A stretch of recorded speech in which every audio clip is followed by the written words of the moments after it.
Hey, hey, how are you? How's everybody doing? Come on in, come on in.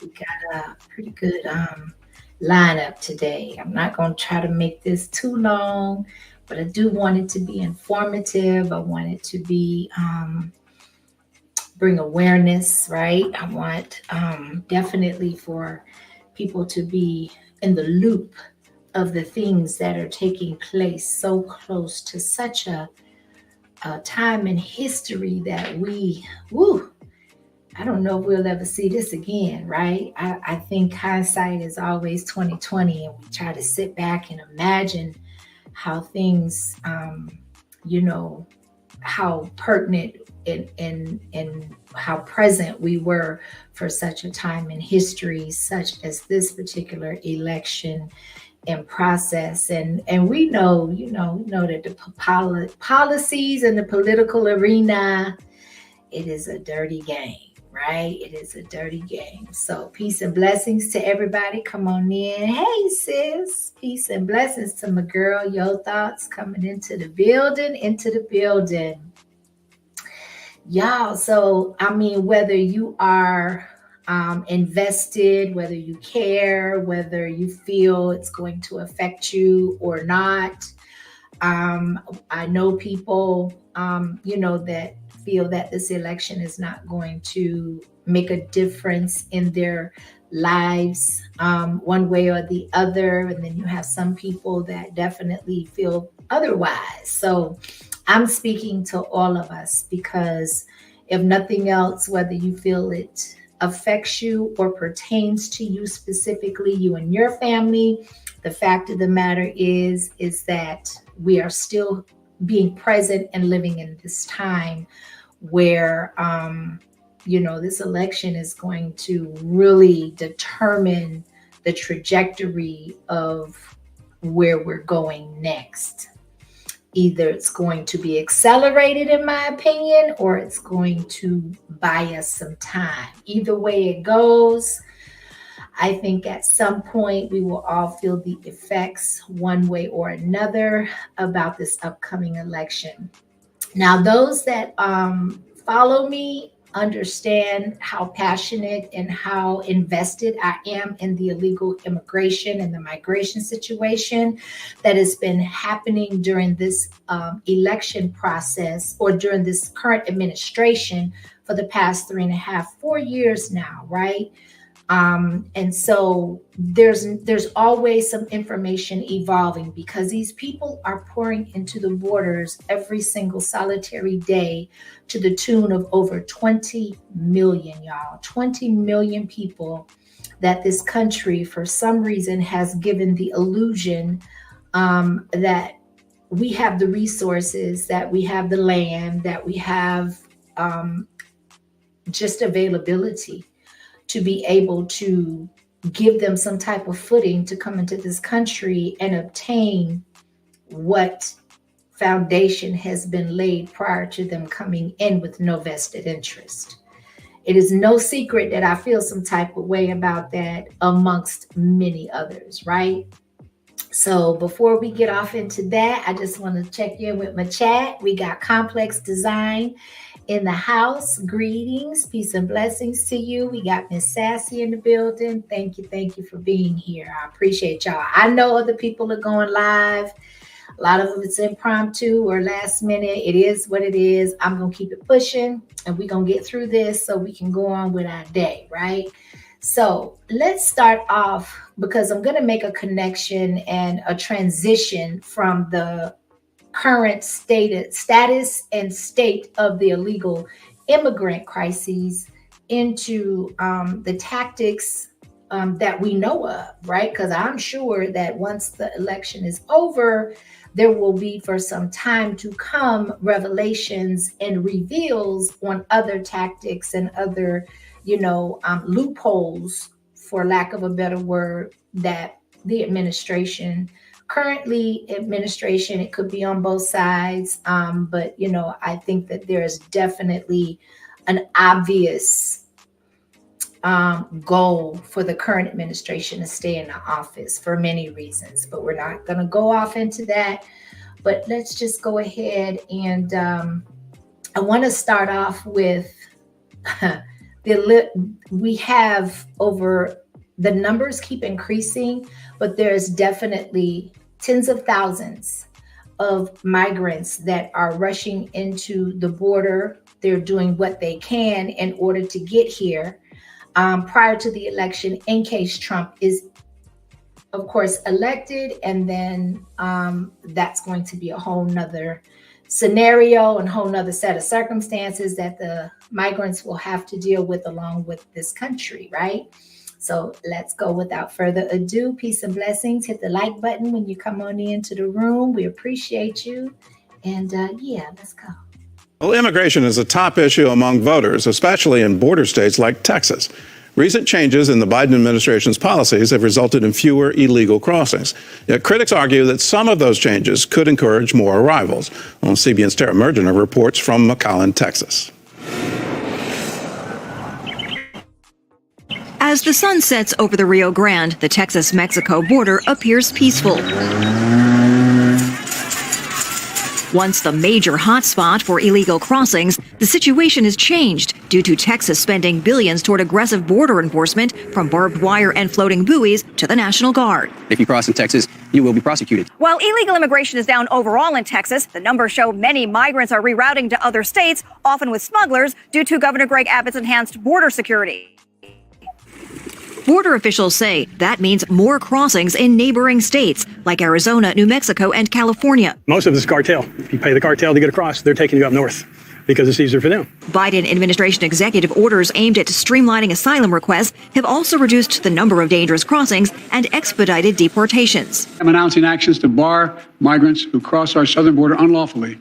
Migrants will be restricted from receiving asylum at our southern border unless they seek it after entering through an established lawful process. In August, 58,000 migrants entered the U.S., down from a...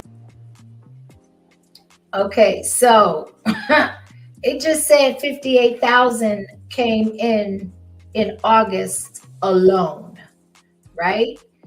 And that's down, even though that still seems like a large number. What she's going to say in December of 2023, the amount that have come into just that month alone is staggering, which really kind of gives some context to how we've gotten to be in less than 4 years, over 20 million undocumented illegal migrants coming into the country. Record 250,000 in December.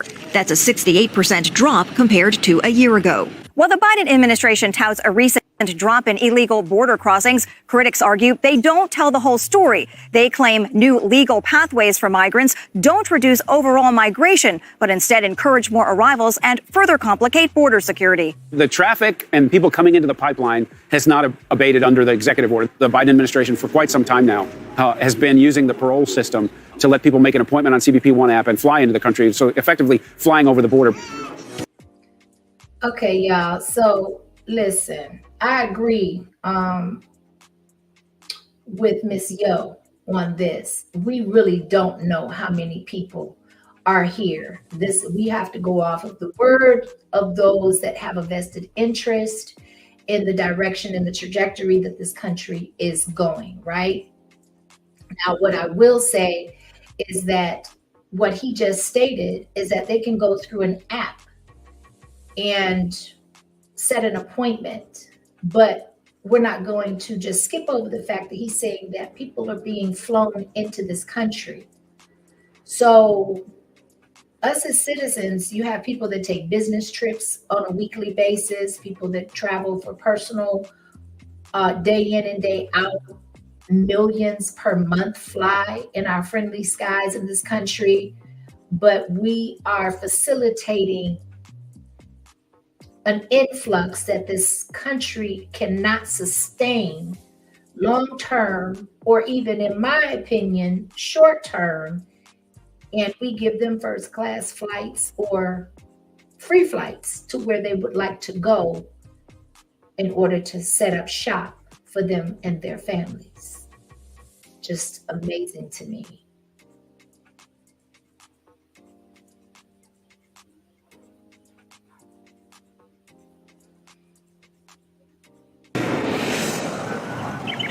As the sun sets over the Rio Grande, the Texas-Mexico border appears peaceful.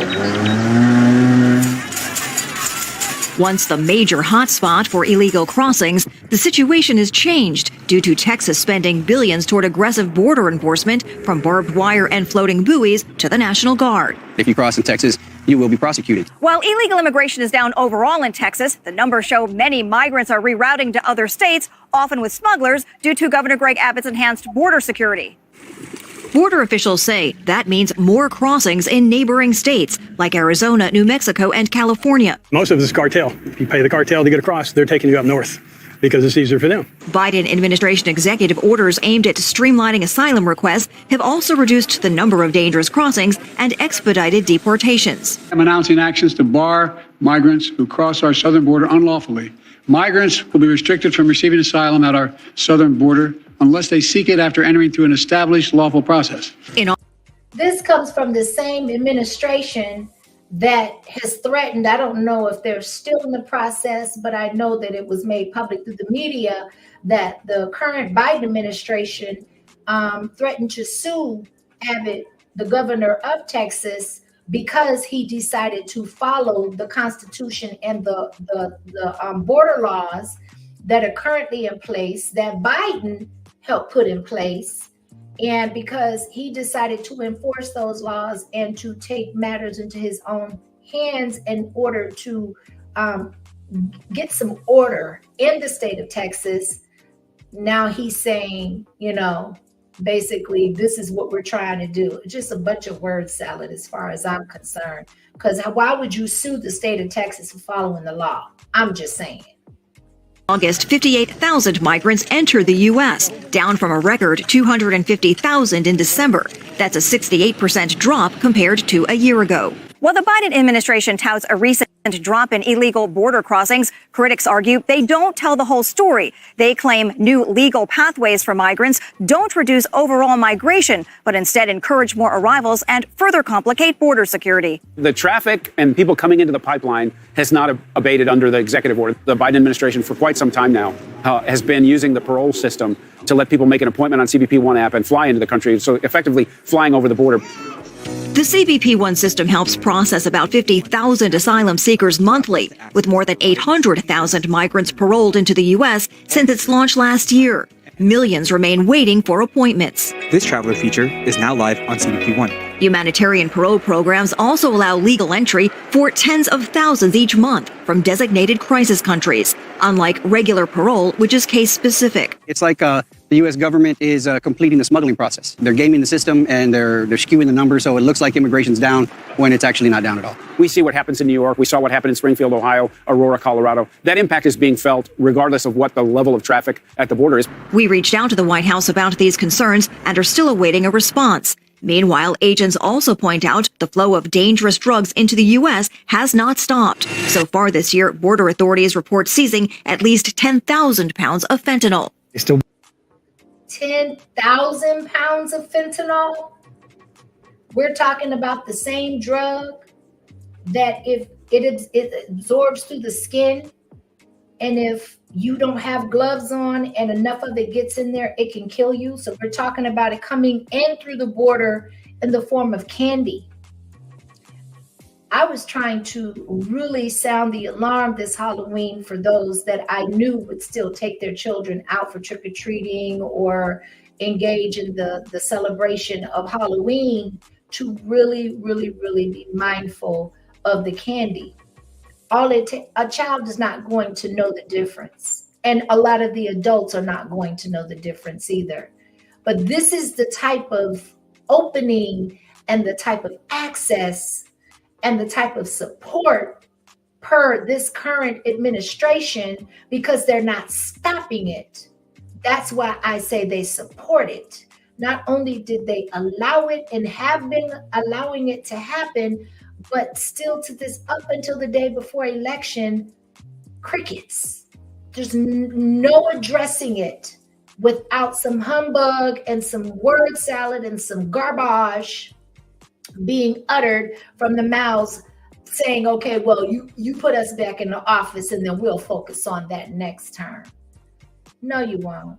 No, you won't. This is wild. bring dope through the river. The drug crossings obviously have not slowed down, and we hear it every day, and we see it every day, and the talk about fentanyl, and it's very real. And they say so is the potential terror threat to the United States, as individuals from more than 160 countries still show up to cross. You just need one person, or in the event of 9/11, what was it, 9 people? You don't need many to cause us a lot of problems here in this country. Problems those on the front lines insist will continue no matter which method migrants choose to get here. In McAllen, Texas, Tara Mergener, CBN. Y'all, look at all those people. And this is recent. This is the influx of people that are trying to come across the border prior to the election. Again, in case Trump wins, they know that that window has closed. So for the past 3.5 years, the border has been open. The southern border has been open, even with Texas enforcing and restricting access through their state. They still have been allowed to come over here with no consequences, with assistance, with resources, with monies, with food, with clothing, with now we have a Democratic president-elect or a president placement because she wasn't elected.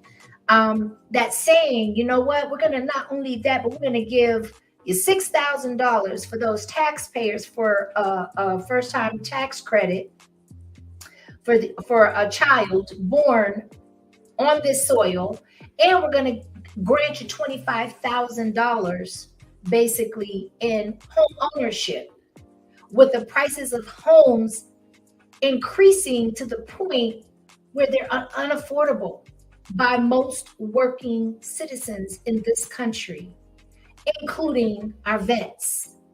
Let's put them at the top of the line. We have so many veterans that have served this country that deserve nothing less and much more than what these immigrants that have no vested interest into the soil are getting hand over fist. And who's talking and acknowledging and taking care of the ones that keep this country safe voluntarily, right? Look at all these people. This is wild. This is wild to me. So I'm going to go ahead. I could play it, but it's not that much longer. But I do want to just transition into the next video where Texas has been implementing their military in order to enforce, because all of these people have ramped up and are trying to come into the country at the last second when they've had 3.5, 4 years to do so. Now they want to bombard their way in and you know, beat the bell, so to speak. And they are really using every port of entry that can be utilized. And they're still trying to come through the Texas border. And this is the recourse that Texas is taking in order to redirect them somewhere else. Ain't nobody saying you can't come over here, at least the current administration isn't, but we're saying you can't come through these borders if you're not legal or you don't go through the regular ports of entry and due process. One of the biggest issues facing voters right now, the southern border. Both Trump and Harris say it is essential to work with Mexico for border security. And a new poll shows nearly 70% of voters back a stricter immigration stance. And in a News Nation exclusive, a new controversial tactic being used by the Texas military, pepper ball launchers being used to deter migrants from crossing the southern border. Let's bring in border correspondent Ali Bradley, who is live for us in Eagle Pass, Texas. Ali, what more are you learning? Yeah, hey, Nicole, it's basically like a posture of turn back or else. The state of Texas showing force here along the southern border as these migrant group crossings are once again picking up. And what's kind of crazy to see is that Mexico is doing very little to stop it. So take a look here at what we witnessed. We were the only news crew out here yesterday when this was unfolding. A group of 45 being ushered over by a coyote on the south side. We saw him operating. We saw him working. You can see the individuals, the migrants there forming kind of a human chain in order to get across the Rio Grande into Shelby Park. Now, once they make it across, Texas military tells them they cannot cross there. They tell them they have to go back to Mexico. Mexico to cross legally at a port of entry. The migrants disregard those orders. They continue walking. That then prompts the deployment of these pepper balls, soldiers firing them at the ground in front of the group in an attempt to create an irritant cloud. Now they're trying to get them to turn back around. You see the migrants holding their shirts up kind of as a buffer. They're wiping their eyes, their nose, but still marching on. Then they're crawling through the concertina wire to continue moving forward. The cartels, though, they're using these so-called test runs to see how Texas is going to respond. They sent over a couple before the bigger group. Texas military blocked their access as well, telling them 3 times that they need to turn back and cross legally at a port. Take a listen to the interaction here. I already told them that I already told you 3 times that you gotta move. I let you know that we have told you that we move down south or river to safely cross by. Again, we told you 3 times. We're going to use the purple ball for you. No balls there. So he has the patience and the demure to redirect these people and say, nobody is saying that you can't come into this country. I understand. I see you, but you just can't come through here. And as the newscaster just stated, they are testing the waters. So this news clip was posted 3 days ago. We're the day before election, and it's going to be interesting to see any type of footage that evolves and comes out of actually the desperation of the last minute people wanting to come into this country, because most of them feel entitled and feel very secure that once they get over here, no matter who becomes president, they're not going to be redirected back to their native lands. And I think some of that confidence comes from the fact also that a lot of these countries have a no return policy. So they're like, okay, they make it onto your soil, they make it on over the border into your country, they're your property, they're your problem at this point. They belong to you, they can't come back, we don't want them back, and make it do what it do, right? Salute to the chat. We got Bolo in the building. Peace and blessing. Shirley Kirkland. I appreciate y'all. And Salia Benyaz in the building. It is so good to see my peoples up in here. Please tap the like button if you haven't already. And then once we get through this, which is only a couple more minutes or so or less than, then we're going to get off into some of the tactics that in my opinion, the liberals have been using in order to, bits and pieces, sway the vote, get the count going in their direction, in their favor, to secure their situation and their position in the White House for 4 more years. Oh, Lord, we can't stand another 4 years, y'all. Not of this. Then in front of cost so much harm, that makes you sneeze and fire lines not. But yet again, I already told you 3 times, and I also showed you where to go.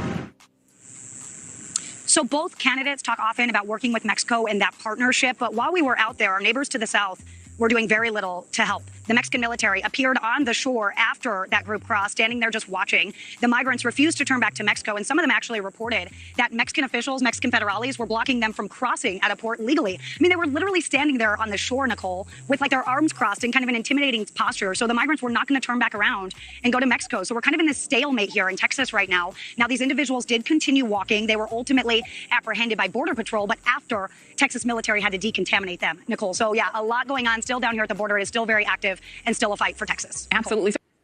So basically, as I said, they don't want them back. They don't want them back. Nope, they're your problem.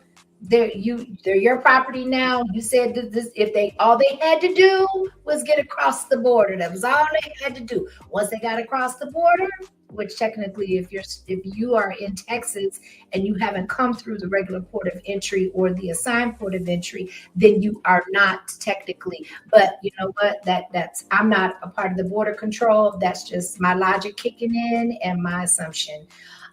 It is what it is. They don't want them back. They have become our issues. They have become our problems. Now we are looking at, if you looked at the thumbnail, there are states that absolutely may have made criminal, California being one of the primary states that have made it criminal for those at the polling booths to ask and require identification. They can't even talk about it. And I'm going to show the next video of a young lady that her husband actually videotaped her entire voting process. Okay. And she can say it better than I can. Ballhead Wayne, thank you so much. We appreciate you. Thank you for the super chat, the 1999 super chat. You're always such a support. We appreciate you. Thank you for supporting the platform. And it's good to see you always. Salute to the chat. Yes. So Celia, they have some pepper components, and it burns. It's like pepper spray. So they have to be cleansed before they can be let through or returned, before they can move. Basically, they were trying to shield their eyes with their clothes because most of them don't have anything else to use.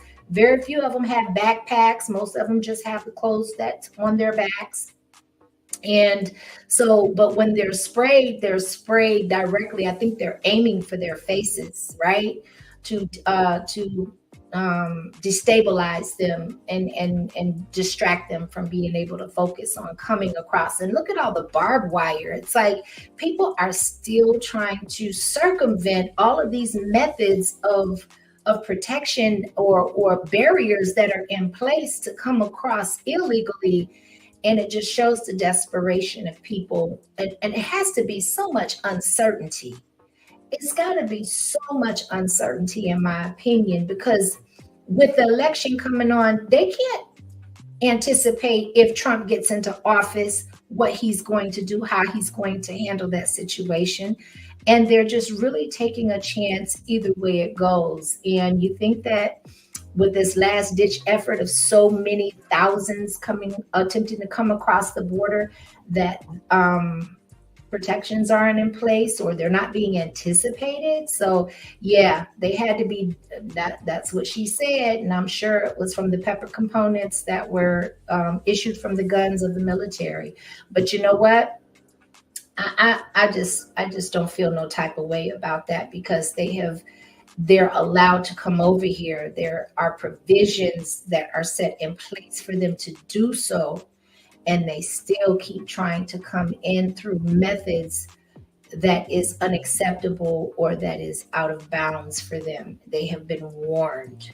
So let's go to the next video where the woman went to vote, the wife went to vote, and this is what she was told.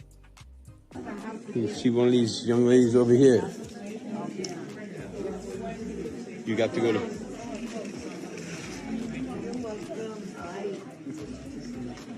Hello, how are you? I'm not allowed to look at that unless it says so. Oh, I gotta check it. It's so not right.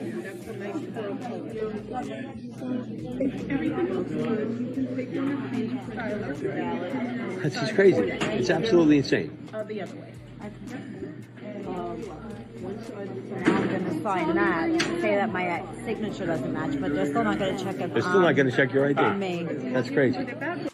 So she just said that the lady told her that her signature does not match her ballot in the system. But she still, if you look at her body language, she shook her head and she said, she didn't even lift her hands. She said, I can't take that. I can't look at, listen, this is what we were told. This is our protocol. But with the discrepancy of mismatched signatures, she still didn't ask for her ID. The better part is that not only did they not ask for my ID, when my signature didn't match what they had on file, they asked me just to sign a piece of paper that it's me. They did not ask for my identification. And there you have, that's a corrupt system. That's corruption to the core. New York needs voter IDs because you could go in, and my father's been dead since 2019, without any ID and cast another vote. And that's disgraceful to every soldier who died for this Constitution. Wow. So this was in New York. I stand corrected. I thought it was in California, though California has the same laws in place, has the same criteria that it is criminal for those in voting booths or voting facilities to require anyone to show any type of identification to prove that they are who they say that they are citizens based off of the Constitution of the United States, that they are eligible and legal to actually vote, to cast a vote. For so many years, it was always put to me that it is a right more than it is a privilege, that it is your constitutional right. That's why that was one of the first things that's taken from you when you become a felon or when you do time, federal time in the prison system. You come out, you've lost your right to vote. It's unbelievable. But we got people that we don't even know that they're here. They're not counted in the system. They're not classified. They're not acknowledged. They're not they're not identified. And they can go in there and they can just use that same exact method that this lady that we saw her go through, the actual voting process, which it just poses a question for me. How many people are allowed to vote with that process? And I just don't find it ironic that they're in sanctuary cities or states. New York and California are definitely two of the states where it is criminal to ask and people to verify their identity through identification. So this leads me to the next video clip where this gentleman said that he was told he already voted. Okay, look, don't shoot me. I'm just a messenger. He already voted. I'll let him tell it. Just went to vote and somebody else has my exact name and same birthday in the same state, and it says when they scan my license that I already voted. And yeah, I don't know what's going on, dude. Is this like a common thing that people are running?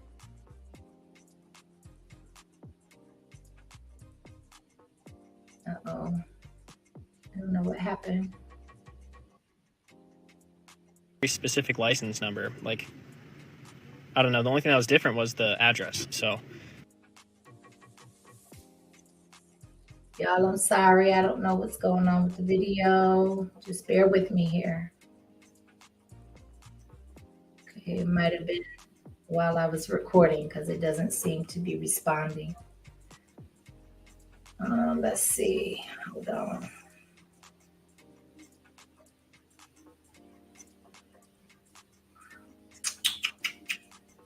Oh, I hope it's not StreamYard. Hold on a second.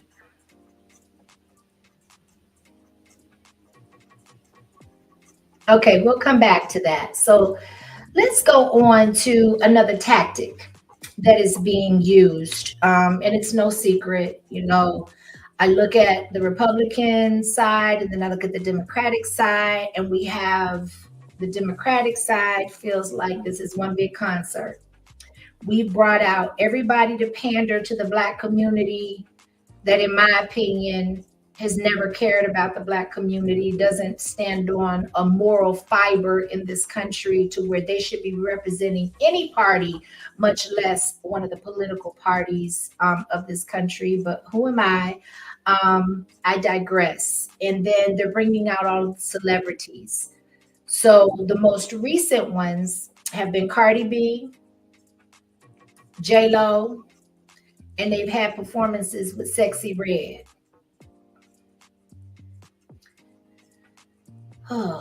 Every word that comes out of her mouth. She's passionate, she's compassionate, she shows empathy, and most of all, she is not delusional. Yeah.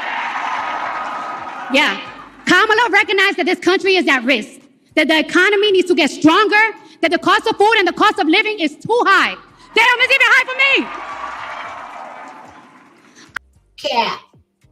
Cap.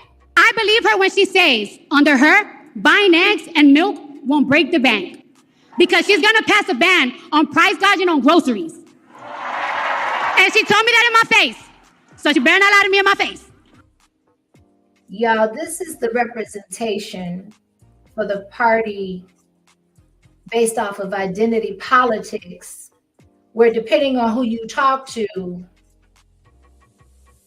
I have literally had conversations with people and I'll ask them, well, what policies does Kamala have that makes you want to vote for her? Oh, it don't even matter. I just don't like Trump. I'm like, huh?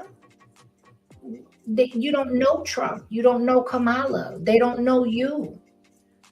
What about what they're being put or electing to be put into office for? What benefits will they bring the people of this country? How will it improve the quality of life here? The quality of survival at this point? Now, the reason she has a phone in her hand is because the teleprompter died on her when she got up to the podium. And there was an awkward pause until somebody was able to actually bring her script. She didn't freelance it. She didn't think off the top of the dome. Somebody or someone wrote this, whether it was her, whether it was somebody that represented her, but they handed her a telephone, and therefore she is reading her script from a telephone. I believe in every word that comes out of her mouth. She's passionate. She's compassionate. Cap. I know you capping. She just said, I believe every word that comes out of her mouth. Y'all, I'm trying to refrain. I'm trying to keep cool. But one thing that irritates me is people that pander to others. You don't represent me. You don't represent people like me. We don't know you. You don't know us. Why are you being selected and paid handsomely to read from a cell phone words through the Democratic Party, and you're saying what they want you to say? You believe every word that comes from her mouth. Truth tellers, you don't have to say things like that. Usually, when people tell you who they are and how they are, that's because they don't believe it themselves. That's my opinion. I'm not here to try to convince anybody I'm fair-skinned. The complexion of my skin speaks for itself. I don't have to walk around and tell people, ooh, you see, even though I'm biracial, I know, you know, my pigmentation is a little light. I don't have to do that. So why does she feel the need to say that I believe everything that comes out of her mouth? I believe in every word that comes out of her mouth. She's passionate. She's compassionate. She shows empathy. And most of all, she is not delusional. Yeah. Kamala recognized that this country is at risk, that the economy needs to get stronger, that the cost of food and the cost of living is too high. Damn, it's even high for me. I believe her when she says, under her, buying eggs and milk won't break the bank, because she's going to pass a ban on price gouging on groceries. And she told me that in my face. So she better not lie to me in my face. But you just said that you believe everything she says. So why would you turn around and say, well, she better not lie to me to my face? You're casting doubt right there. You should have stuck to the script, because you just kind of, you know, you contradicted yourself right there, Miss Cardi. So listen, there's this gentleman, he's a comedian, but he is so MAGA, he's so pro-Trump. And no disrespect to those that are pro-Kamala, I just think he's hilarious. And his take on the J-Lo, I was going to just do hers by herself, but I like his commentary and I like the little twist that he added to it. But he still told the truth. At the end of the day, he made some great points. Let's listen. You know what?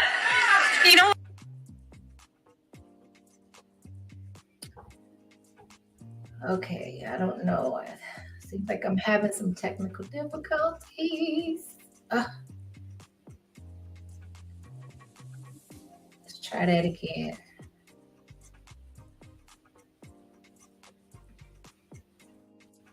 Oh, don't do this. Let's go. If I refresh, I'm going to lose all my videos.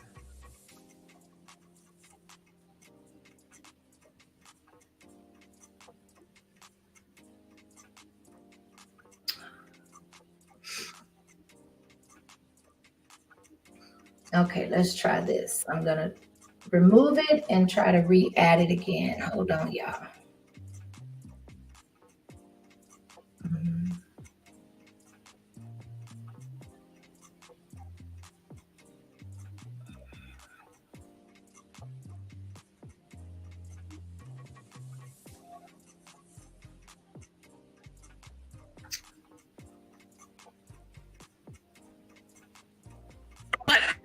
You know what? You know what? What? We should be emotional. We should be upset. We should be scared and outraged. We should. Our pain matters. We matter. You matter. Your voice and your vote matter. Okay, I got to speak on this before he does. First of all, what is with all of the extras? Why are you so emotional? At the end of the day, how does this affect you and everybody connected to you? Either administration comes in, you on paper, you're a citizen. You have financial backing and the financial resources to where no matter what is implemented, how does this affect you? You seem to be at an age where reproductive rights don't affect you anymore. I could be wrong on that. You have some 50-plus-year-old women that still are interested in having children or lack thereof, getting pregnant. Maybe they don't want the kids. I don't know. I'm just saying, why such the emotion coming from you? Where is the vested interest that would provoke such emotion is what I'm saying. But I digress. Let's go. And look, don't be afraid to make people around you uncomfortable. Invite people around you to be the change, to go out there and vote. Nobody likes having tough conversations or talking about politics, but trust me, I've been in some of these rooms. I see the way power works in this country. They love it when you do nothing. Okay? A non-vote is an agreement. It just makes it easier for them to do whatever they want, whatever serves them. And this election is about your life. It's about you and me and my kids and your kids. Don't make it easy. Make them pay attention to you. That's your power. That's your power. Your vote is your power. Girl, you might win an Oscar for this performance. But Jen, girl, you want to talk about, I can't go off like I want to because my voice is still recovering. I lost my voice and I'm not going to lose it completely going off on this woman. But you got a lot to say about Trump, but you didn't have nothing to say about P. Diddy. You was running those streets with Diddy. All the stuff that's coming out about what Diddy did to these girls and these women, you had nothing to say about that. But you got something to say about Donald Trump. You scared. You want us to be scared of Trump, but not of Diddy. You got a lot to talk about. Talking about people using their power, but you didn't talk about how Diddy used his girl. Bye. Until you decide to talk about Diddy, your ex-boo, then we can talk about Trump. Yeah. Yes, I agree. Absolutely. Ballhead Wayne says this is an insult to all of us and shows how they think of us to believe they can trot out celebrities to influence our vote.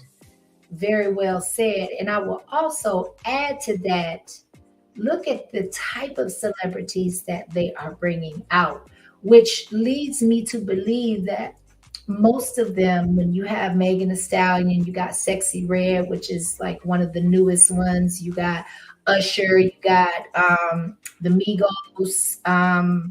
Oh my gosh, the list just goes on and on.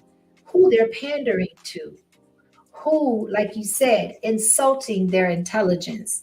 So Bolo said, I need my bells and whistles.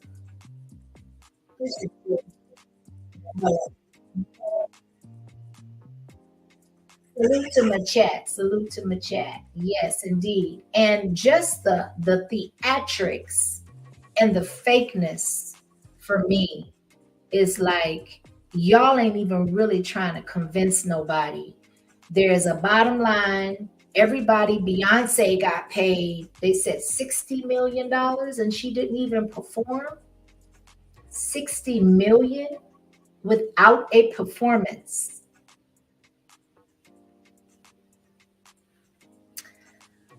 Okay, so we're going to go to the next video clip, and there were I refuse to pull. I have other clips of other celebrities, but it really kind of triggers me and pisses me off. So I'd rather not show them so I can keep my solid train of thought, right? Though this is, a touchy subject, but we're talking about the avenues and the tactics being used for this voting cycle and this election to make an impression upon the vote and the outcome of the vote, right? So there was this next clip is some highway workers, and they are following some picket removers or some sign removers, right? And so they've been behind them for several miles. And and I think he said it was 45 minutes to an hour. I could be wrong on that, but that's long enough to when you are stopping along the freeway and you're removing signs, and the only signs you're removing are the Trump ones. Not any of Kamala's. None of hers got touched, just the Trump ones. Indiana Department of Transportation. Look at that. Look. He told him take it up.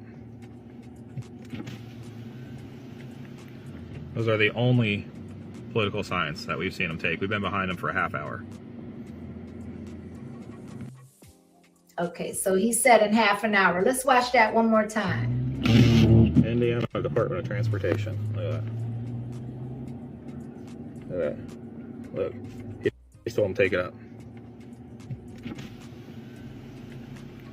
Those are the only political signs that we've seen him take. We've been behind him for a half hour. So notice, and I'm just being, one of observation, that they're of Hispanic or non-American culture, for lack of a better word, right? They're ethnic. To me, that definitely coincides. For 30 minutes, they've been behind these people, and he clarified that they were from the Department of Transportation, removing only Trump signs. Now, this is the one that really this next video clip is the one that really kind of prompted me to touch on this subject. And I thought that the timing being the day before the election, because the day is still young when it comes to the theatrics and the tactics and the surprises that we can anticipate coming forth either before the election, during the election, or post-election. I got a feeling it's going to be super interesting by the time it's all said and done. But where they aren't able to sway the vote, in my opinion, by withdrawing signs, by not asking for voter IDs, people that they can entice through celebrity performances and appearances and name throwing around and all of the hoopla, they just burn the polling boxes. They'll just torch them and light them up on fire. Officials now say they've identified a suspect vehicle tied to a pair of ballot drop box fires in Portland, Oregon. Authorities are investigating the very disturbing incidents, as well as another blaze at a drop box in neighboring Washington State. I want to bring in CNN Sarah Murray. She's working the story for us. So what are you learning, Sarah? Well, Wolf, obviously, I got to do this.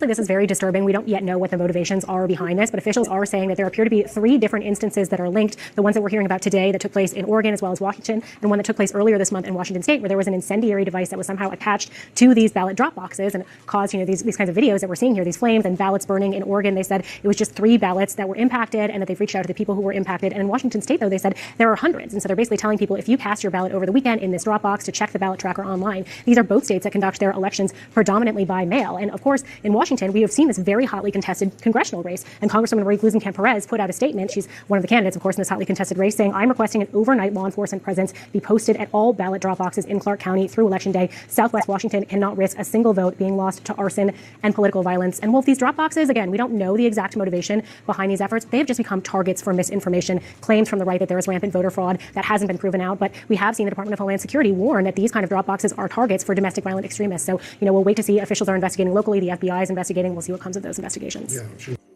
Let's take some note that this is in Washington, right? It's not in the District of Columbia, but it's still in, an area where there should be some security, some protections in place, some type of presence anticipating theatrics such as this on both sides. I think that the voting ballot drop boxes, the voting booths inside of the voting facilities should all have whatever protections that need to be in place to protect the vote, since it is a right of the U.S. citizen and the American people that are eligible to do so and have the right to vote.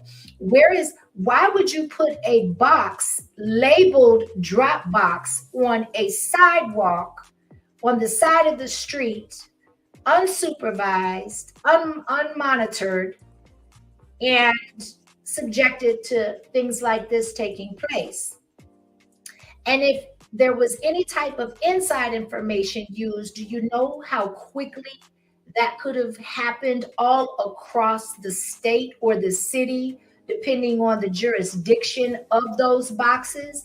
And inadvertently, how many votes that would affect? See, when you're hitting it from all different sides and you're causing all of this chaos and you're causing all of this confusion to go on, and you're directing, which to me is why the celebrities are being placed at the forefront, because we live in a culture where people are sleepwalking and they really look at celebrities as gods and idols, right? So that's the first thing, that they drop millions of dollars into their pockets because they have studied and ascertained the mindset collectively of the American people and of their voter base in particular, right?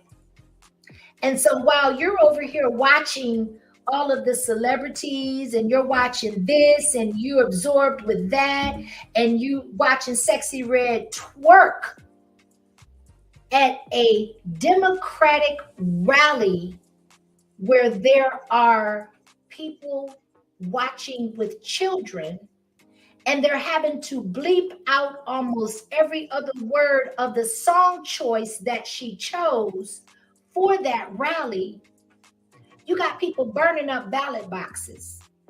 And without the proper media coverage, who will know? Unless you see a passerby with a cell phone and it makes it through social media. But why do you think that the censorship agenda is so strong on social media, especially if they retain power in the election? Because they don't want certain information to get out. They want us censored. They want us in the dark. They want us compliant. They want us quiet. They want us to walk around and believe that we are powerless over our own lives, over our own existence. I am not here to tell you what to do, who to vote for, if you should vote at all. However, I will say there's no need for anxiousness. There's no need for anxiety. There's no need for any type of frustration or anger based off of the current conditions that we are currently experiencing if you don't do your part to make a difference. Now, if you don't look at it as voting, then that's your right and your business. But again, I stand in what I said. I don't want to hear nobody complaining if you're sitting at home and feeling like your word, your voice, and your vote does not matter. It may not in the scheme of things. We don't know. Personally, I believe that most of the presidents, if not all of them, are selected and not elected. That is not a secret. However, why make it easy for them? Why make it so plain to the point where we just sit at home and do nothing and we accept whatever the fate is that they're telling us in our face it's going to be? I was looking up because I like to give both sides. Sometimes even in this political atmosphere where I feel so strongly on one end as opposed to another. But when I went to look up Kamala's policies, I refused to even cover them because there's nothing that hasn't already been implemented that has worked. There's nothing that she is proposing that will change if she gets elected.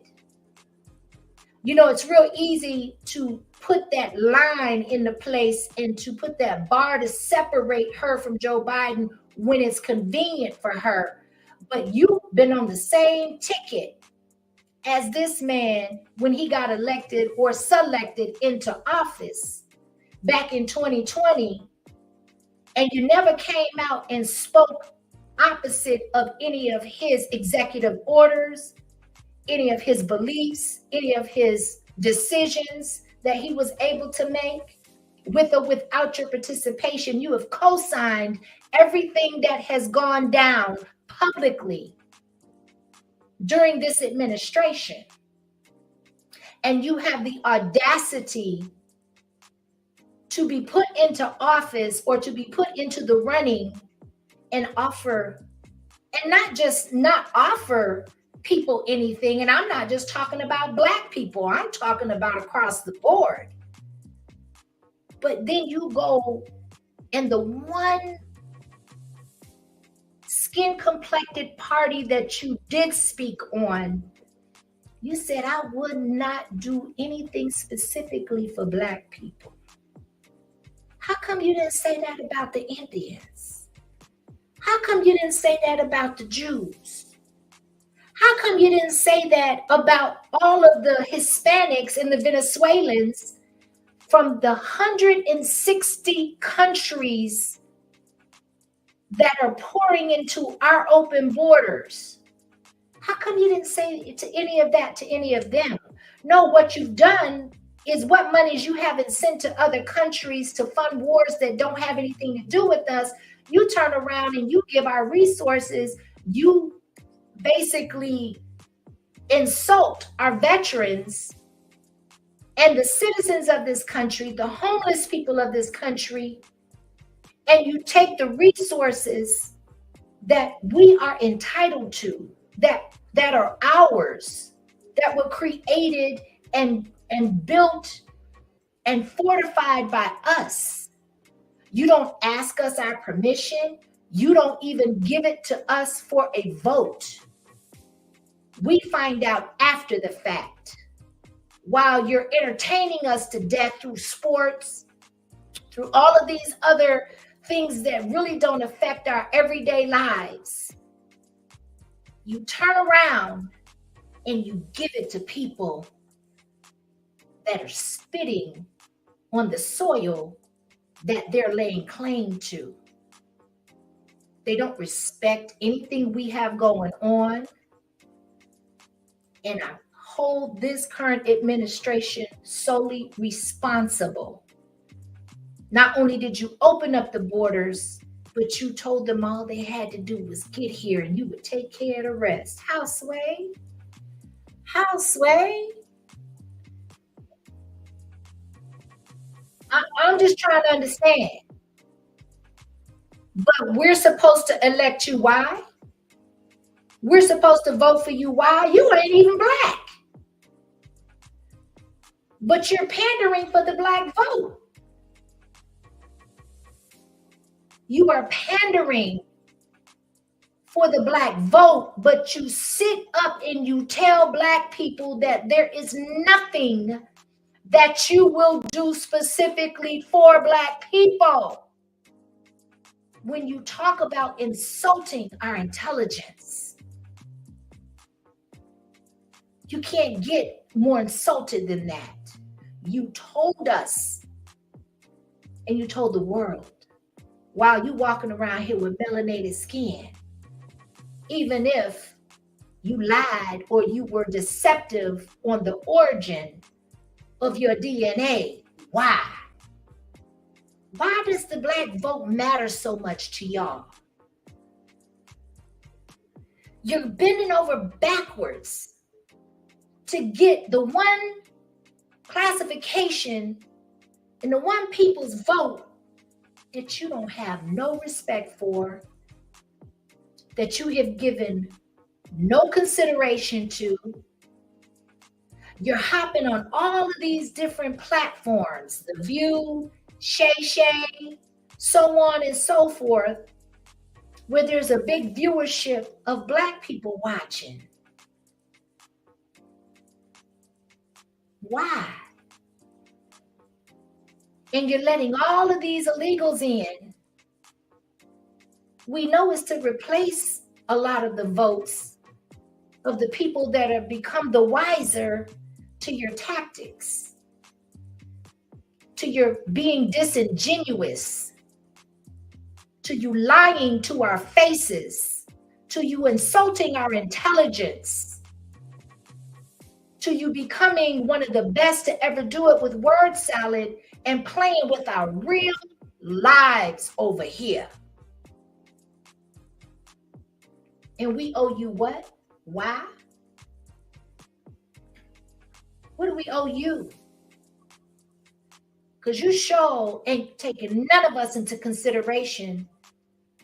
And no disrespect to those that have married outside of their race, but down to your significant other. To the ones you exchange, or to the one you exchanged matrimony with. All you gotta do is look at a person and how they move. That'll tell you who they are.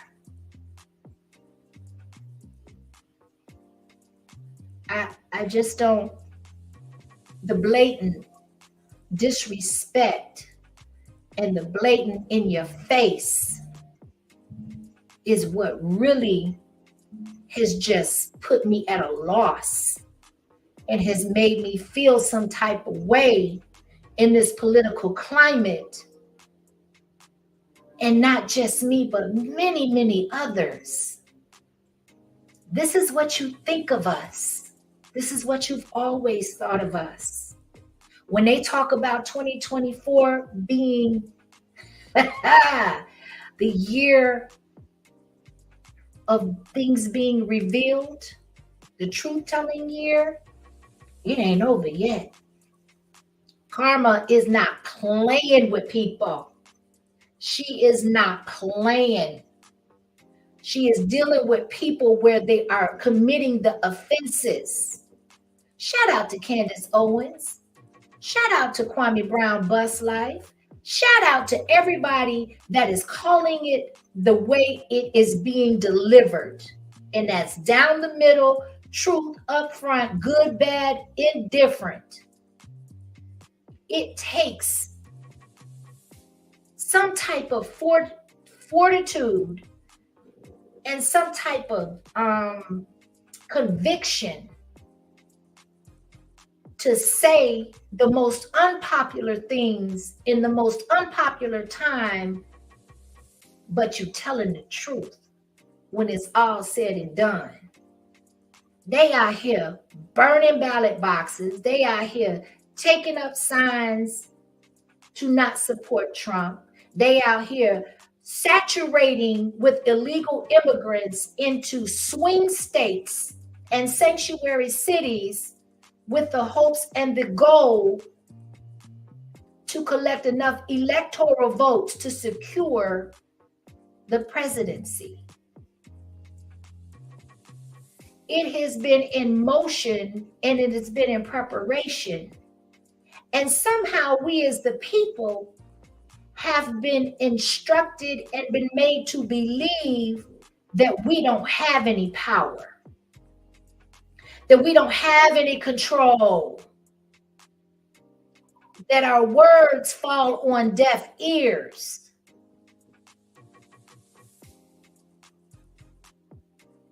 They don't. They don't.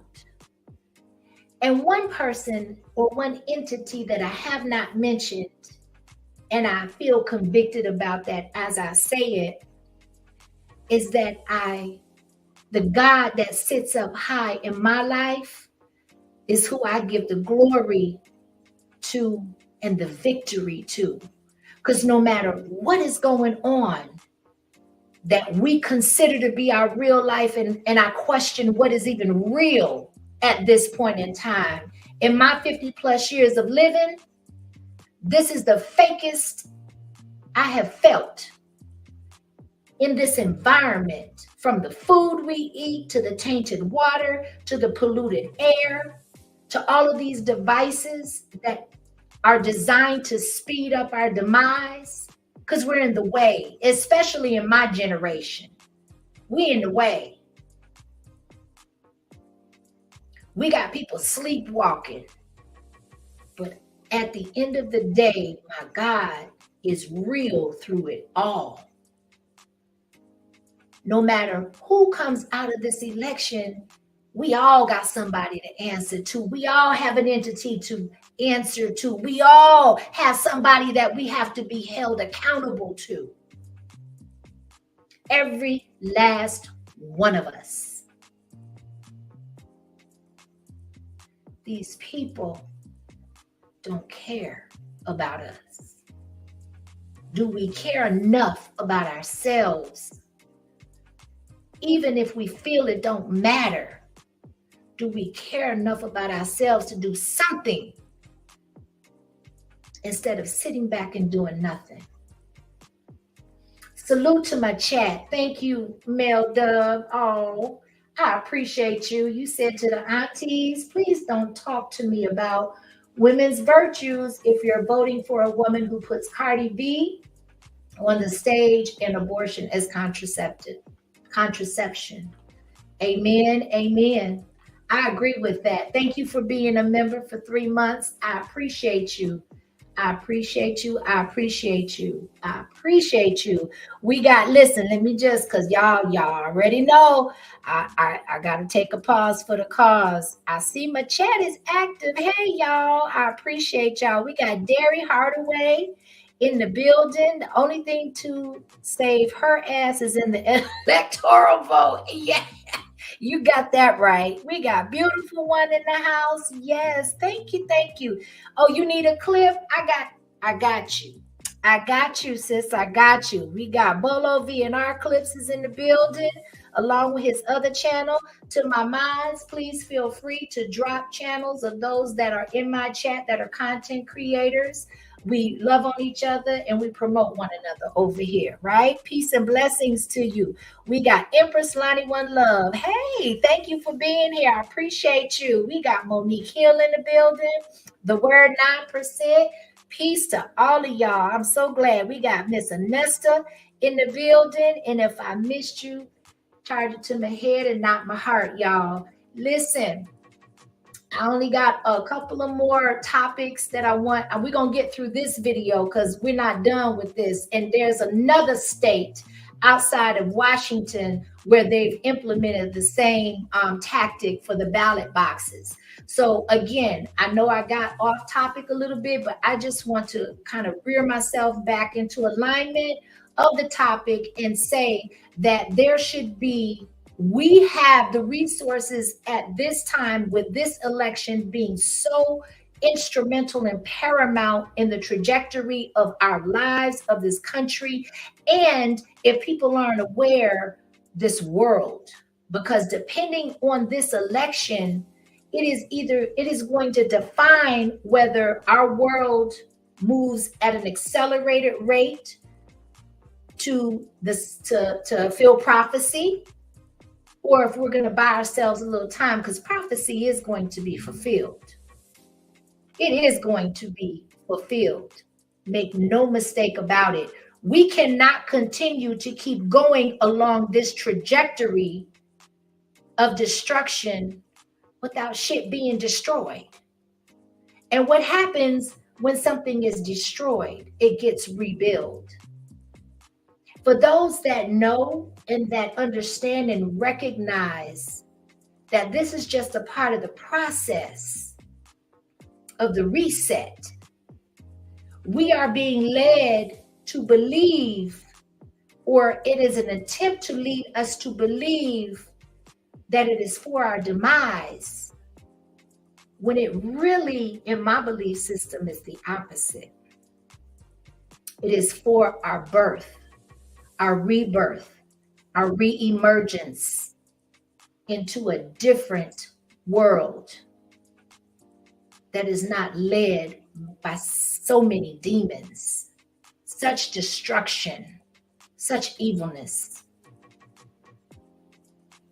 We were born for such a time as this. When that was revealed to me and I really got that revelation, y'all, it changed my entire mindset. And I became more tapped in, because now if I was born and I was allowed to still be here through every attempt on my life, and there have been several attempts on my life since I've been here, I'm talking about physically, and I'm still here in my right mind, and God got me, then I'm here for a purpose. I don't want to waste a moment not fulfilling that purpose, because as soon, not just for me, but as soon as all of us have fulfilled the purpose that we were born here to fulfill, we will transition on. And I don't mind transitioning on. It is inevitable for every last one of us. But what I will say is I don't want to transition, and I still have work to do. Whew. Let's go. The story is going to continue. All right, breaking news, a search underway for whomever set fire to 2 ballot drop boxes in 2 different states. So the fires were in Washington State and Oregon and destroyed hundreds of ballots. And authorities at this hour believe the 2 fires are connected. And they've actually identified what they say is a suspect vehicle tied to the incidents. That is according to the latest reporting out of the Associated Press this hour. And it actually comes days after a mailbox fire in the swing state of Arizona damaged multiple ballots. Tonight, the FBI and the DHS are warning of, quote, domestic violence. Again, another swing state. Another swing state. You think these people aren't strategic?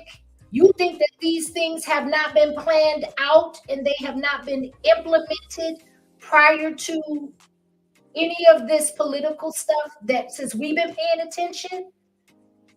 I remember, and I'm going to let her continue, but I just have to say this. So I remember, as many of us do, when 2020 hit and they recorded and which she went viral, Kamala, by saying, "We did it, Joe." I didn't understand it at the time, but it gave me a feeling of restlessness. I didn't feel good about her saying that. I didn't feel at peace. I didn't feel like there was resolution. I felt like, what does she mean by that? What does she mean by that? Some don't feel right, don't sit right in my spirit. This has been planned. In my opinion, fair use, this has been planned. But she has never, not just that phone call and that incident, but every time she spoke, I turned her off. I dismissed her. Shout out to Yo Thoughts. I was disinterested in what she had to say. Why? Now I know. Because me and demons don't get along. I don't like demons. I don't like demonic energy. Y'all are something else. But I'm not afraid of you. I don't care nothing about you. You're in the way. Move around. Move around. I ain't bothering you. Quit fucking with me. Period. And if you feel some type of way about what I just said, then check yourself. You're probably a demon. Thank you. Look, thank you, Baldhead Wayne, for becoming a member. I appreciate you. Thank you. Thank you. You just a blessing. Hold on a minute. Okay, I want to get it right. I don't know why I don't know if it's coming across. There we go. Okay, it's coming across funky on my StreamYard, but I just wanted to make sure that that was highlighted, right? Yes, that's right. Come on with it. Beautiful one. They look lifeless and they make lifeless decisions. Everything is the antithesis of life. It's the opposite of life. Anything that doesn't represent anything to regenerate or to promote life, to me, is demonic energy. So that's how I identify you. If like minds are not on the trajectory of reproduction, how are you going to say reproductive rights when it means killing your unborn fetuses? How? That ain't even slick. That's just hypocrisy, in my opinion. How dare you say reproductive rights? So you mad because Roe versus Wade was taken away from a federal level and given back to the states. It wasn't abolished totally. It was made the decision of each state. But you mad about that. And that is one of your policies, your proposed policies, or one of your goals if you're elected, and your promotings in your promotion tactics. You are using this to promote to other demonic energies such as yourself, in my personal opinion. These are just all my opinions. And last time I checked, I have a right to my opinion. Let's go. Extremists who want to terrorize the voting process, with election workers being potential targets. Out front now, Pennsylvania's Republican Secretary of State Al Schmidt. And Secretary Schmidt, I'm sorry to be talking to you under these circumstances, and I know we're going to be talking a lot over these next weeks as this all plays out. I want to start with these fires. How worried are you about them? Are you worried Pennsylvania could be a target of these sort of drop box fires? Well, I've certainly seen reporting on these incidences. In Pennsylvania, all drop boxes that we have, and again, they are County Board of Elections drop boxes, have video surveillance on them. They are secured into the ground and usually or oftentimes staffed by people to make sure that voters can return their ballot directly to their county in a way that's safe and secure. So when you hear the FBI and the DHS, first of all, I'm glad to hear about the cameras and the putting it into the ground. I mean, details that we wouldn't necessarily even need to talk about, but I'm glad we are because it's important. But when you hear the FBI and the DHS warning of domestic violent extremists with election workers being potential targets, what are you even able to do to protect election workers, so many of whom, of course, are volunteers coming out to help their community? And the most important people on Election Day, it's not the Secretary of State, it's not even a county commissioner, it's those friends and neighbors who volunteer essentially for a 14-hour day in Pennsylvania to make sure that when you show up to vote, you can make your voice heard at your local polling place. The Shapiro administration last year set up an election threat task force so that we have clear lines of communication with federal, state, and local partners in law enforcement and election administration to make sure that if any of this ugliness returns that we saw in 2020, everyone knows what everyone else's role is, and we can make sure that if there's any threats targeting our voters or our poll workers or our polling places or our county election staff, that will be prepared. So let me just say this. Anytime so to me, the biggest weapon that is being used, or the biggest goal to propel themselves forward closer to the White House and maintaining power, is to disable the current voting laws that are in effect, right? Or that have been in effect up until, like I said, while they entertaining us to death, people are placing football wagers, we're spending our home days, and I'm just saying this collectively, not all of us, and there's nothing wrong with that. As long as we are still in the loop and we are aware of what's going on around us that affects our everyday lives. We cannot be so diluted and so numb to what is really going on. And now we live in such an ADHD society that I remember when I used to apply for jobs, I didn't care what job I applied for. I didn't care what company, corporation, none of that I applied for. They all asked the same question. Where do you see yourself in 5 years? Ask somebody that now. Ask a young person that now. I find it so refreshing when young kids or younger generations have enough wherewithal and are goal oriented and have a vision, because you can't achieve no goals without vision. And they have a plan to say in the next 5 years, I want to be here, here, here, do this, this, this. Because if not, you're going to go in the direction of the tide in the pool that it's pulling you in. You are not going to be linear thinking and focused toward the goal and your purpose of why you were put here. But because we live in such a microwave society, people don't care about collectively 5 years from now. They're just trying to keep food on the table. They're trying to keep a roof over their heads. They're trying to keep their sanity while working 2, 3, 4 jobs, paying $6 for a loaf of bread, $9 for organic milk. Just the basic needs, water. I remember before bottled water, I don't even know how we got here, where all of our water is controlled, and what water isn't controlled, they do their best to pollute it and contaminate it. We have got to hone in and think about people outside of ourselves. If you have children, if you don't have children, think about your nieces, your nephews, because without our reproductive abilities to reproduce and bring forth life, it dies with us. Do y'all understand that? Sex was not put here necessarily to enjoy. It was put here to pollinate the world and the earth. And because demons run this world, they have made it such everything about it is everything other than that. That's why you have abortion clinics outside of rallies, Democratic rallies. And they justify that. And what's even more alarming to me is when people agree with that and they support it as if that's something that's going to benefit them 5 years from now.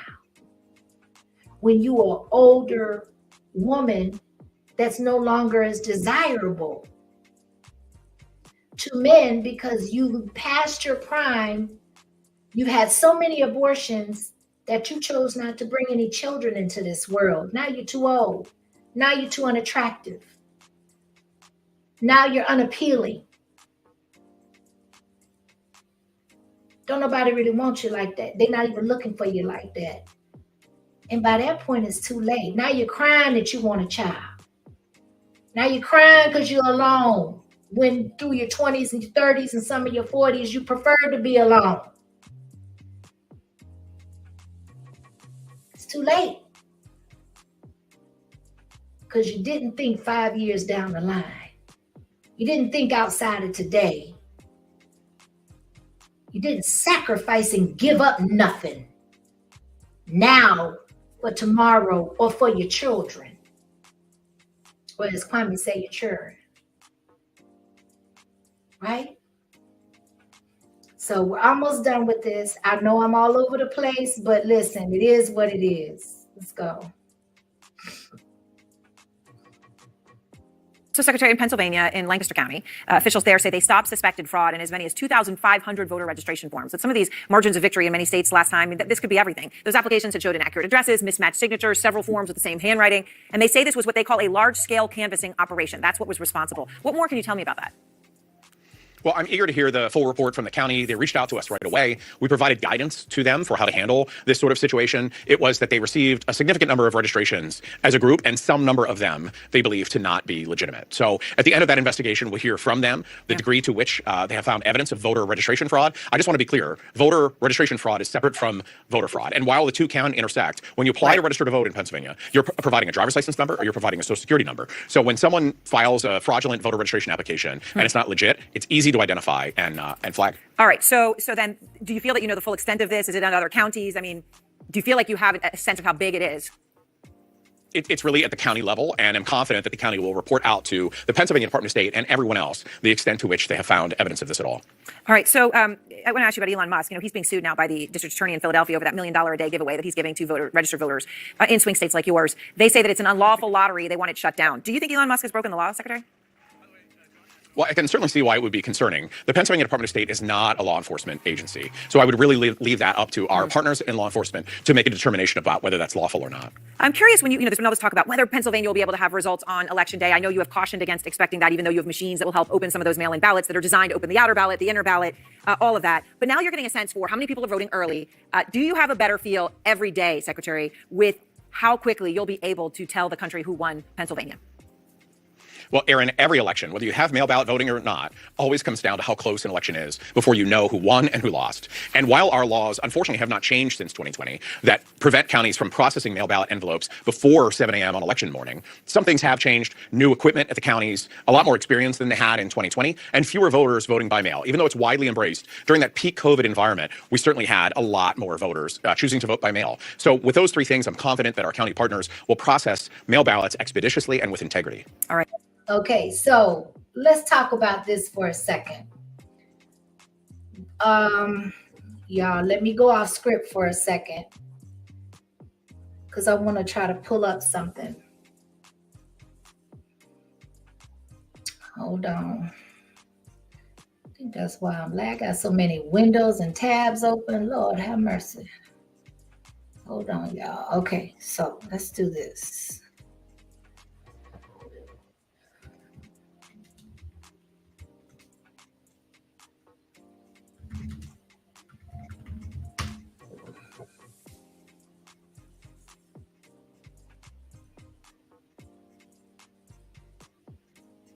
I do know that there are a lot of people that are voting early, right? So, which to me makes all the sense in the world because all of the states provide the ability to vote early. They set up stations. It's easier to look up online. You don't have to go looking far. You can time yourself as to, when you go. And not have to wait in these long, laborious lines to vote, right? But the reason I bring it up is because early voting is if enough people turn out to vote early, and there are certain swing states where the electoral vote is acquired sooner than the West Coast states are not going to be, it's not going to be contingent upon when we get the news. When the newest president will be elected, right? Officially. I hope that makes sense. So I did see earlier, but I don't know where I saw it, so I'm winging it on the numbers of early voting, of people that have voted early, right? Bear with me, y'all. So while I'm doing that, I do want to, let me do a little bit of house cleaning here. I want to put this one video up.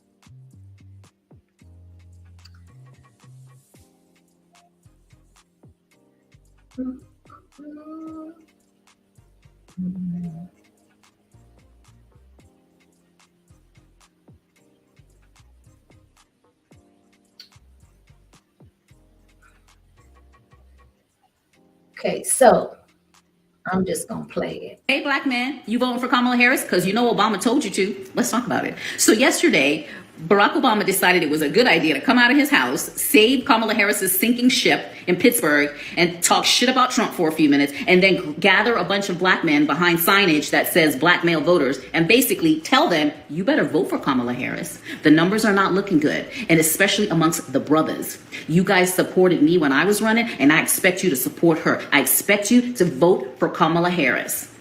It's the audacity for me. First of all, you can't tell any black man what to do ever. That's first of all. Second of all, when is he massa? When is he going to think that he could go in front of a bunch of black men and tell them what to do?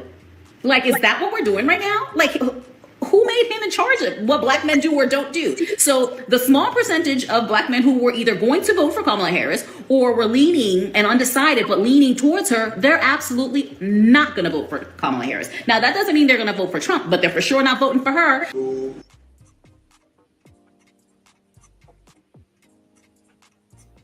I wanted to give context to that because I saw this picture this morning, and we're going to get back to the early vote, and I haven't lost my train of thought. But since I played that, let's talk about that for a hot second.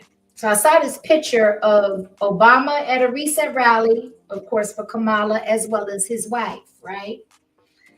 And the pictures and the still shots that they got, neither one of them look happy. Neither one of them looked content. Neither one of them looked as if they were optimistic about anything. However, it doesn't dismiss the balls of this man that had the undivided attention of the Black community for 8 years. And the most that he poured into the Black community was through the alphabet community. That's as close as he got. That's as close as he was able to touch his fellow people, quote unquote. But then you circle back around and you try to shame Black men for not voting for Kamala when you didn't show up and show out for people of color at all. Not only did you do one term, you got reelected for a second term, and that second term, you still didn't do shit for Black people. Not specifically. Shout out to Kamala for that word. For Black people. And then you go into a room full of brothers that are Black. And you feel some type of way when I've never seen him have that disposition amongst anybody in a white room. Not publicly. I don't know him personally, but based off of the footage and the fact that he was in office for 8 years, he was amongst a lot of dignitaries. He was amongst a lot of people of totally different backgrounds, totally different descents, all of that.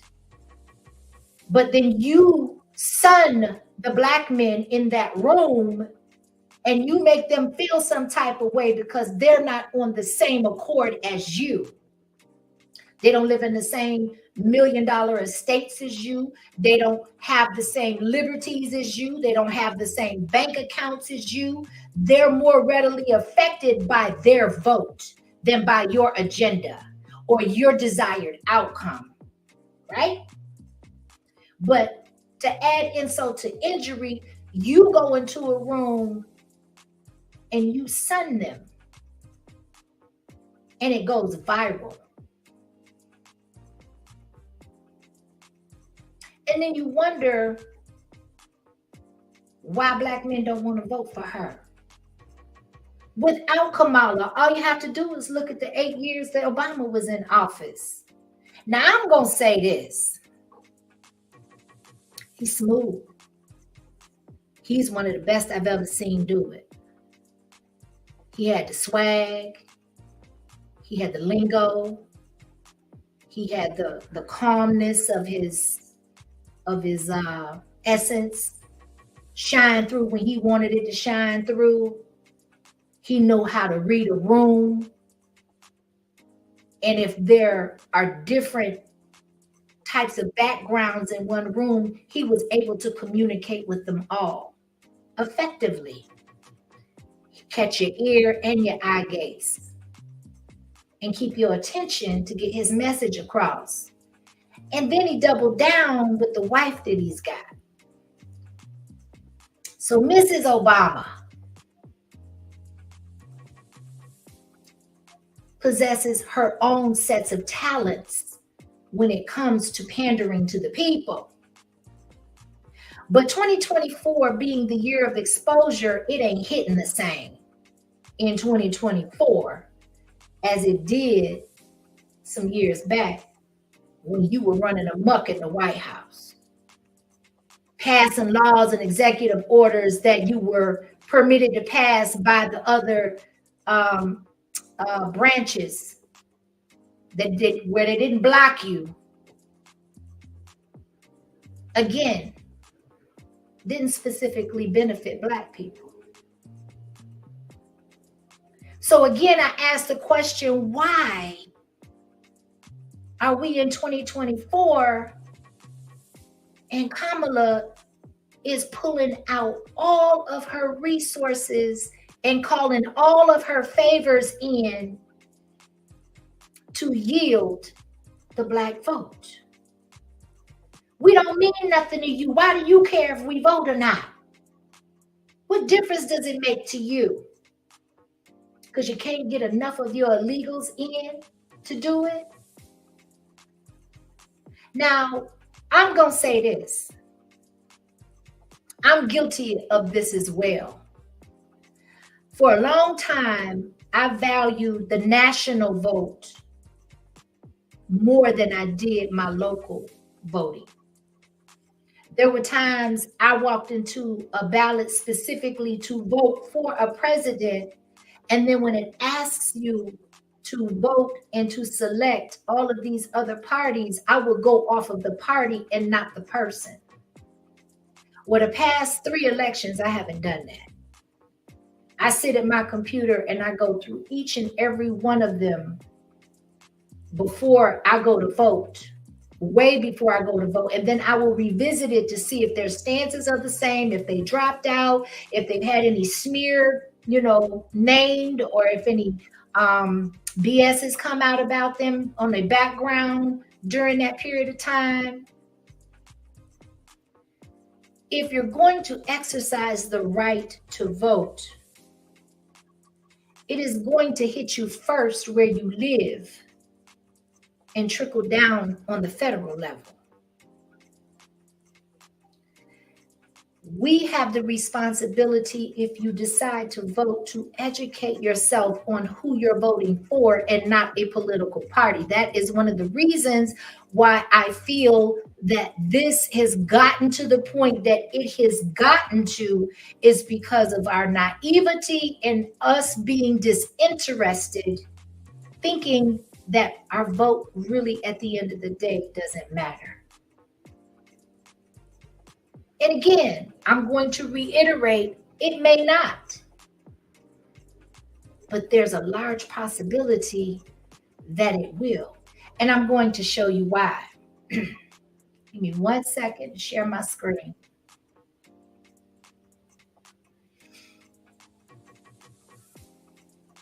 So let's go through this together. I ain't gonna stay here long. So I know if anybody got ADHD like me, I'm only gonna keep you for a minute before I start to lose you. But I think this number is worth actually kind of delving on, right? I think we should talk about this because 76.5 million is nothing to sneeze at. And we're talking about early voting, right? We're talking about early voting. Early voting has begun in states across the country where voters are able to cast their ballots either in person or via email or via mail. Some states provide details about the early votes that are cast, including partisan divisions and age of voters, as well as voting method. Vice President Kamala Harris's campaign has pushed for Democratic voters to utilize early voting more aggressively, seen as a tactic to help bank votes ahead of Election Day. I will go even a step further to say that she definitely feels that way and feels that it may benefit her, but it could very well benefit Trump and backfire on her if it was just for that tactic alone, which leads me to believe that one of the reasons that she wants people to vote early is so she can keep a tally and figure out what other tactics she wants to implement in order to make it a closer race. That's just my opinion. While former President Donald Trump has been critical of early voting, his campaign and Republican Party have also been pushing for voters to cast early ballots. So we're looking at 76,438,831 early voters, y'all. So we have 41% of them are Democrats, 39% are Republicans, and 20 is data not available. So that number, these numbers really don't matter if they can't figure out what the other 20%, you know, and it also puts them in a position to keep more of a tab on the swing states to see at the very last minute what states they go to in order to put a last ditch rally in. And this is as of now. So if I refresh, that number will probably change. Yes, John Thompson, you voted 2 weeks ago. I voted a week ago. But when I went in there, there was nobody there. I mean, I didn't have to wait in line. I was able to confer one-on-one. The state that I'm in, they require IDs, thank goodness, because I would have had something to say if they didn't. And it flowed and it went the way it was supposed to go, right? But again, it's easier for them to be able to keep tabs with early voting, because as crunch time comes, they're going to need to do a last ditch effort in the states that aren't showing up and showing out in numbers to accommodate them and their desired outcome for them to win those swing states, right? So if you haven't, I do have a video. Hold on, y'all. I'm gonna give you the name of it. It was recently called Elon Musk's view on open borders at Michelle Obama. If you haven't seen that, I would encourage you to go and watch that live, because I break down the different states, the different types of laws, because you have different states, even when all of them are classified. There's 14 of them right now that are classified as no voter ID laws states, right? So they don't require a valid identification or driver's license or passport or whatever. And there are some states where they're on what they call the honor system. So you are who you say you are, even if your signatures don't match, as in the early part of this live stream, the video where the she went into a New York voting facility and she went to go hand the lady her ID. The lady never even picked up her hand. She said, I can't look at that. I can't take that. And then when she submitted her ballot, the lady said to her, well, your signatures don't match. So she went to offer her the ID again. And she said, no. She said, I'll just go ahead and submit it. So when you have this happening on a repetitive scale in sanctuary cities or in swing cities or states where you have an influx of illegal immigrants going in to vote, and you can't require for them to provide any valid identification, how big of that is a deal when you have over 20 million, at least that we know of, at least over 20 million illegal immigrants in this country that have been flooding the border since 4 years ago. So, with that being said, let's see. So the last updated, hold on a minute, y'all. Okay, yeah, so this was early vote. This says mail-in and early in-person votes requested nationally. Okay, so Party registration is based on a combination of state-provided partisanship and Target Smart's model of party affiliation nationally. The total number of early votes is an aggregation of the daily state total sourced from Target Smart and state officials. Okay, so I achieved my goal with sharing this because it wasn't just like a mere 5 or 6 million. We're talking about closer to 80 million than it is 70 million early voters. And it's going to be crazy and pandemonium tomorrow. And for the life of me, I don't understand why people will wait unless their schedule is just so bombarded that they couldn't find an additional half hour to go stop in, place a vote. I was able to go through a website associated with the election, do my research, and just kind of tap who I was going to vote for, download it to my phone or send it to my email. And then when I go to the voting booth, all I have to do is just tap everything. And then I'm out. I was there in less than 10 minutes, right? So I just wanted to share that. I really don't have anything else, y'all. What I will do though, and I like to do just for the sake of conversation and interaction, is definitely provide an opportunity to drop the link. If anybody would like to come up, no pressure. Contrary to what some may think, I'm not. I'm inviting those here. I do want to give, I did notice that I had a Cash App, and beautiful one, you are always such a huge blessing, and I love you and I appreciate your Cash App and your financial blessing. And I'm just glad to see y'all here. I'm glad that you're here. I appreciate y'all. I really, really do.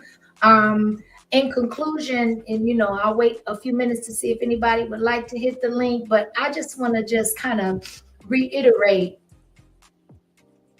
this is bigger than an election for me, right?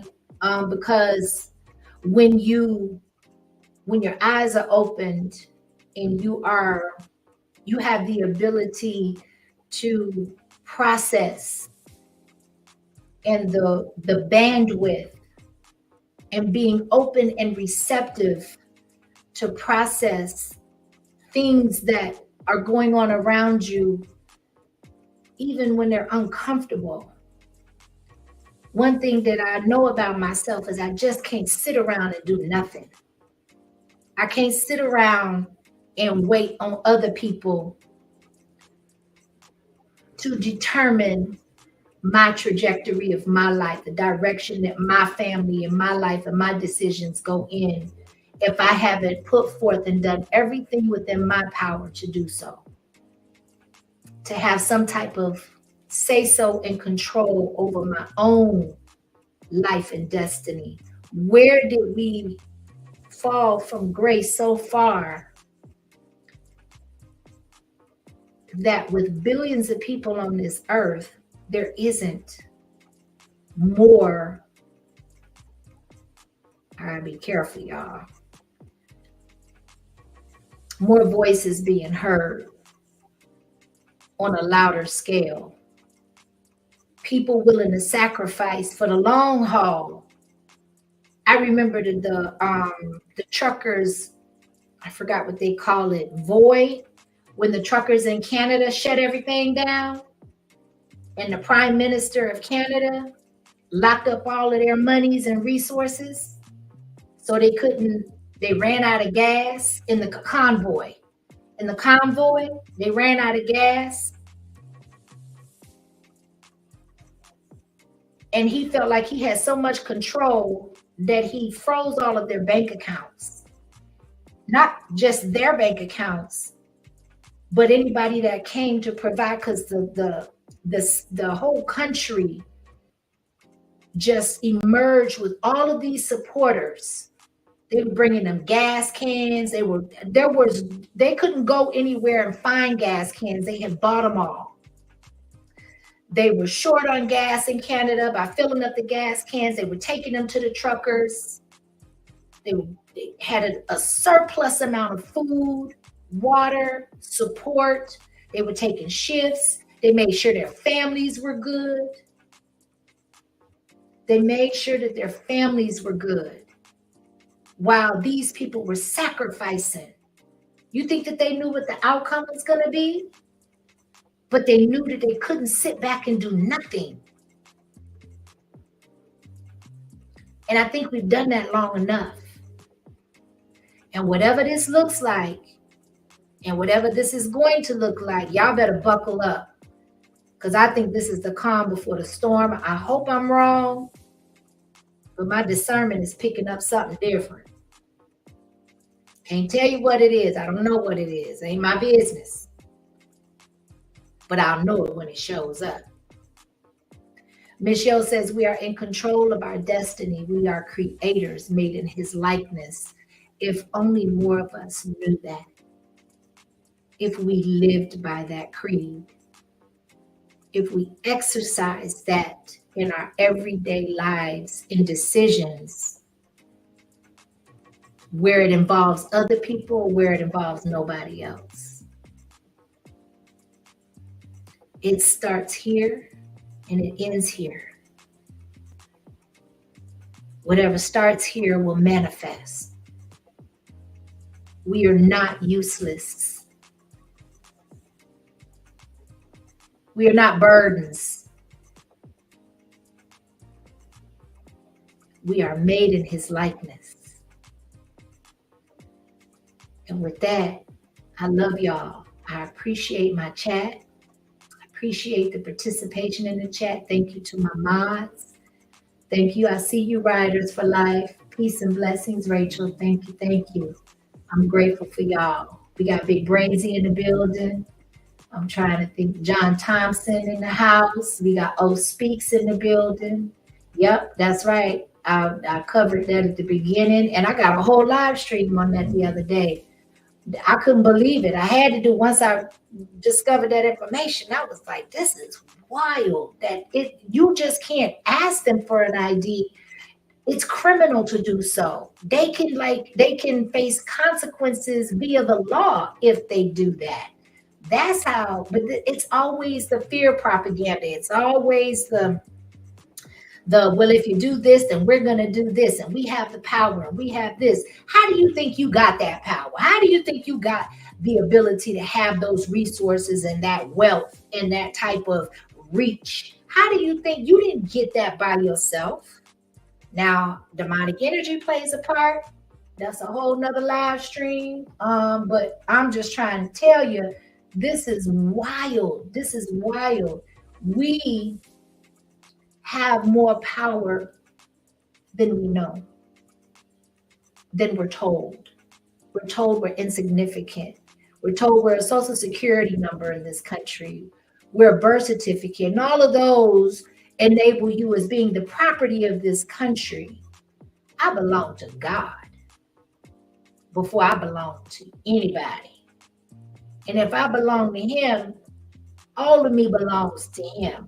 You don't get pieces of me just because your fleshly laws say so. I don't move like that. He is my blessing. He provides my blessings. That's what I care about.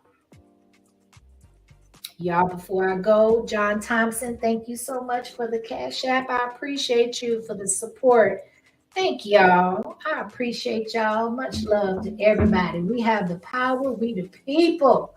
Yes, indeed. So with that being said, I want y'all to be uplifted. I want you to feel motivated. And I do not want us, and me included, to move around and navigate with any type of anxiety about tomorrow's outcome. Because at the end of the day, I have to remind myself at times that that is not who is in control. That is an illusion. God is always in control. He is over all. And because we are made and created in his likeness, we are a part of him. That's who I answer to. And with that, I love y'all. Peace and blessings, everybody. I hope you have a great day. And I'll see y'all in the next chat. Love y'all.